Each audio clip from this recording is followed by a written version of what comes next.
Agora mesmo eu estou trabalhando numa pesquisa de natureza toponímica, mais especificamente sobre agiotopônimos, que são nomes de lugares, né, que levam nomes de santos. Mas essa pesquisa toponímica ela tem uma restrição. Eu me dedico ao nome de comunidades quilombolas no estado do Pará que recebem nomes de santos. E no Pará nós temos atualmente, de acordo com a última publicação do Instituto Brasileiro de Geografia e Estatística, 516 comunidades quilombolas. E eu me dedico então a estudar o nome dessas comunidades que levam o nome de santos do agionário católico, né? E pelos resultados já preliminares que eu tenho, nós temos em torno de 92 localidades quilombolas que recebem nome de santos.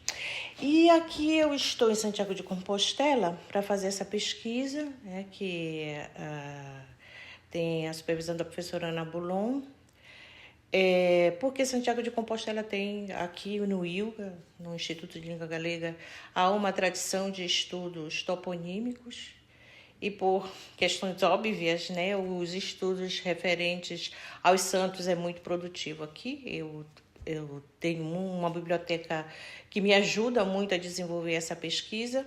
E tenho aqui em frente também o Instituto de Língua Galega, né, História e Geografia, Instituto de História e Geografia, que eu costumo visitar também para coletar algumas informações que são importantes para a minha pesquisa. E nesse momento, aqui, sobretudo, eu faço essa consulta bibliográfica, estudando sobre os nomes dos santos, a etimologia, observando, inclusive, semelhanças entre santos, por exemplo, nomes de lugares que levam o nome de santos aqui e que também nomeiam essas comunidades no Brasil. O que te inspira para começar a trabalhar nisso, nos topônimos? Eu já trabalho com comunidades quilombolas. Comunidades quilombolas são aquelas comunidades que nós dizemos que resultam de locais para onde os escravos fugiam por causa da violência, do sofrimento pelo qual passavam. E também são lugares que resultam, por exemplo, do abandono, quando em tese foi proibida, né, a escravidão no Brasil. Essas pessoas escravizadas ficaram lá sem ter apoio, sem ter acolhimento. Elas ficavam mesmo abandonadas para morrer. E também esses espaços podem ser considerados áreas quilombolas. Então, as pessoas que moram nessas áreas são consideradas pessoas quilombolas, desde que elas se autodeclarem, obviamente, que o são. E o que me impulsionou, então, desde 2009, eu coordenei os processos de ingresso na universidade de pessoas quilombolas, de 2009 até 2017. Coordenei os processos de entrada de pessoas quilombolas e de indígenas na universidade. Passei, então, a conviver com essas comunidades, acompanhar a entrada delas e a permanência delas, né, na universidade. Em 2020, por conta da pandemia, essas comunidades, nós estamos num estado, o estado do Pará, que é onde eu vivo, que tem o tamanho da França. Então, é muito grande. E nós temos 516 comunidades quilombolas e eu não estou considerando as que ainda não estão registradas, né? E essas comunidades, elas muitas vezes se localizam em locais de difícil acesso, muito difícil acesso. Então durante a pandemia, houve uma lei que foi aprovada, que tem o nome de uma personalidade da cultura importante, que é a Lei Aldir Blanc, que tinha em vista providenciar recursos para essas pessoas que são chamadas de fazedores de culturas, que eram esses artistas ligados a essas comunidades. Mas era difícil essas pessoas terem acesso a essa informação e terem um recurso para poder sobreviver, porque como não se podia, por exemplo, desenvolver muitas atividades relacionadas à cultura, essas pessoas que viviam da cultura, por exemplo, não tinham como sobreviver. E era preciso, então, levar essa informação a elas, né? Muitas delas, por exemplo, não têm acesso à internet. E aí, como é que elas iam se inscrever num programa do governo para ter direito a esse recurso se elas nem sabiam como fazer, não tinham acesso? Então, a Secretaria de Cultura do Estado chamou pessoas que trabalhavam, pesquisadores que trabalhavam já com comunidades que nós chamamos tradicionais, que são quilombolas, indígenas, seringueiros e outras mais, para construir uma cartografia. E eu fiquei no grupo que trabalhou com a cartografia de comunidades quilombolas. Nós tínhamos, eu e outros especialistas de outras áreas, como antropologia, ciências sociais, e pessoas também dos movimentos sociais, contribuímos para que se montasse essa cartografia, nós pudéssemos identificar onde estavam essas comunidades para poder levar a informação a elas, inclusive fazer o cadastro delas para elas poderem ter acesso a esse auxílio do governo. E quando eu participei desse trabalho, eu verifiquei um número extremamente elevado de comunidades quilombolas e comecei a me voltar sobre o nome dessas comunidades e via muita diversidade, via nome de santos, via nome de personalidades e me interessou, então, a partir dali, fazer um trabalho de toponímia, ou seja, estudar o nome dessas comunidades. Como há um leque muito grande de nomes, eu decidi, por reduzir essa pesquisa, fazer um recorte e me voltar sobre a pesquisa dos agiotopônimos, ou seja, o nome das comunidades que levam nomes de santo. E foi aí que eu comecei a fazer essa pesquisa e estou muito feliz fazendo porque os resultados são fantásticos. Que relação tens com o galego ou que relação tem a tua pesquisa com o galego? Bem, o galego ele está presente em muitas pesquisas que nós realizamos. Eu sou uma das diretoras do Ato Linguístico do Brasil e eu lembro que, eu acho que em 2017, eu publiquei com um aluno de doutorado um texto em que nós tínhamos encontrado, por exemplo, a forma corunha, numa cidade chamada Abaetetuba, que era uma forma que se usava lá para se falar, por exemplo, não sei se usa em galego, uma pessoa corcunda, que tem um caroço aqui na costa e que anda assim. E uma das formas que nós encontramos lá em Abaetetuba foi corunha. Quando nós consultamos aqui, por exemplo, o Tesouro, que é um projeto que está sediado aqui no Instituto de Língua Galega, que eu faço parte como pesquisadora do Brasil, por exemplo, você tem uma forma lá que é canso. Quando você vai, e aí você vê essa forma canso registrada aqui na Galícia.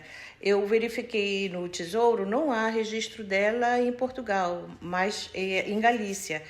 E canso é uma forma muito usada no Brasil. E com o mesmo sentido. Eu estou canso de te falar, eu já estou canso de te avisar sobre isso, estou canso de fazer esse trabalho, né? Então, há muitas formas que muitas vezes são atribuídas à presença do português de Portugal no Brasil, que se na verdade a gente faz uma pesquisa mais refinada, a gente percebe que a conexão na verdade é com o galego, né? E, por exemplo, nessa pesquisa que eu estou desenvolvendo aqui, dois motivos me trouxeram para cá, motivos acadêmicos. O fato de a biblioteca aqui ter... o Instituto de Língua Galega tem uma biblioteca muito importante que me ajuda muito nessa pesquisa. Aqui nós temos pesquisadores que têm tradição nessa área de realizar essa pesquisa em toponímia. E é possível encontrar muitas semelhanças. Por exemplo, quando eu consulto a toponímia daqui e vejo a indicação de nomes de santos que são que nomeiam, por exemplo, lugares aqui em Galícia, eu identifico isso também no Brasil e em comunidades quilombolas. Você tem essa presença. Por exemplo, na toponímia brasileira, nós temos Rio Santiago. Então, há semelhanças, inclusive no artigo que eu estou produzindo, que resulta dessa pesquisa, eu faço alusão à toponímia Santiago de Compostela, incluindo o termo, né, o topônimo Santiago de Compostela, e comparando a estrutura de Santiago de Compostela, a estrutura desse topônimo, com estruturas que existem no Brasil, E, inclusive, mostrando que, assim como se faz aqui, por exemplo, em Santiago de Compostela, em que as pessoas geralmente usam Santiago e não usam Compostela, né? No Brasil também isso ocorre. Mas ocorre também uma diferença quando se trata das comunidades quilombolas, que costumam manter esse segundo elemento do topônimo por uma questão que eu estou relacionando ao pertencimento comunitário e identitário. Porque o que acontece é que, como o nome, estou dando spoiler, hein, da minha pesquisa para você, como no Brasil, quando os portugueses invadem o Brasil e querem instituir o seu poder lá, uma das coisas que eles fazem é proibir a língua e a religião e mudar o nome de determinadas aldeias indígenas. Mas em alguns casos não se mudava totalmente. O que se fazia? Se o nome de uma aldeia, por exemplo, apresentava uma forma indígena, eles acrescentam o nome de um santo a essa forma que já existia. E aí você tem um topônimo composto que, quando nós estudamos os dados dessas comunidades quilombolas, nós verificamos a manutenção dessa forma. Por exemplo, aqui em Santiago de Compostela se diz mais Santiago, dificilmente se diz Compostela ou Santiago de Compostela. Mas nessas comunidades quilombolas é muito comum se manter o nome todo. Por quê? Porque dessa forma você retoma a questão da língua autóctone, a língua indígena ou a língua africana, que fica marcada nesses topônimos num elemento adjunto secundário, mas está lá presente. É uma forma, inclusive, de a gente entender que ali você tem um depósito histórico da presença indígena, da língua indígena, que língua indígena estava ali ou que língua africana estava presente ali, né? Mesmo quando a língua portuguesa vem e se constitui a língua dominante, hoje a língua oficial do Brasil é a língua portuguesa, mas você tem ali resquícios, vestígios de que havia antes uma língua autóctone ou uma língua de origem africana. E como entras em contato com a língua galega ou com Galícia? O sea, que visão há, por exemplo, em Brasil sobre a língua galega? Eu já disse isso outras vezes, sobre a questão do contato e sobre a visão que... Eu posso falar um pouco mais, talvez, do meu estado. Um pouco também do Brasil, mas um pouco mais do meu estado. Sobre a visão do galego, a visão que eu tinha do galego e a visão que a universidade tinha do galego, antes de nós termos contato com o projeto O Tesouro do Léxico Galego-Português, que eu creio que aconteceu em 2011. Foi a primeira vez que eu vim a Santiago de Compostela, justamente para nós conversarmos e discutirmos sobre uma parceria, um convênio. E esse convênio se realizou, à época era a professora Rosária Alvarez, a coordenadora, e eu fiquei coordenando esse projeto, representando a universidade.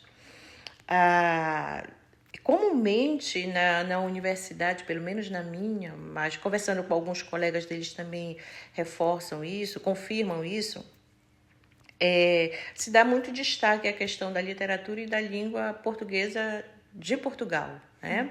Inclusive a literatura, quando se estuda na Universidade do Brasil, dá muito destaque para a literatura portuguesa de Portugal.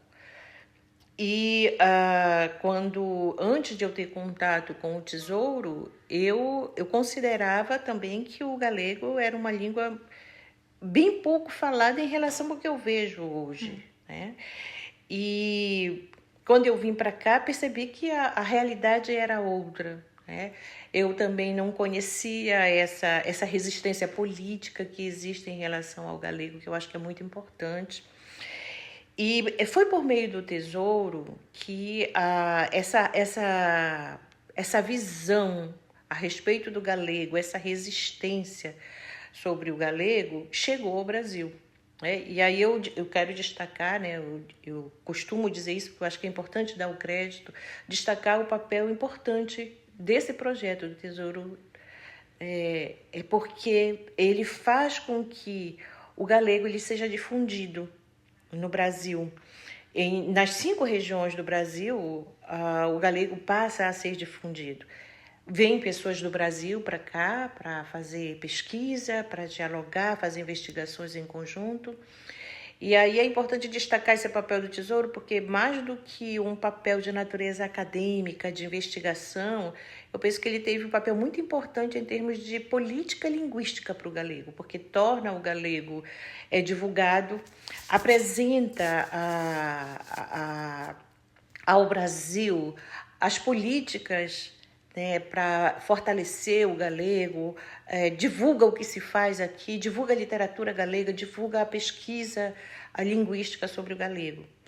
E eu penso que muda muito no Brasil, talvez se a gente pudesse assim, talvez dividir, eu acho que muda muito a partir do momento em que há essa parceria, essa colaboração do Tesouro com as universidades brasileiras, a respeito do que seja o galego, da condição do galego, e inclusive motiva pesquisas, né? Havia um colega aqui recentemente que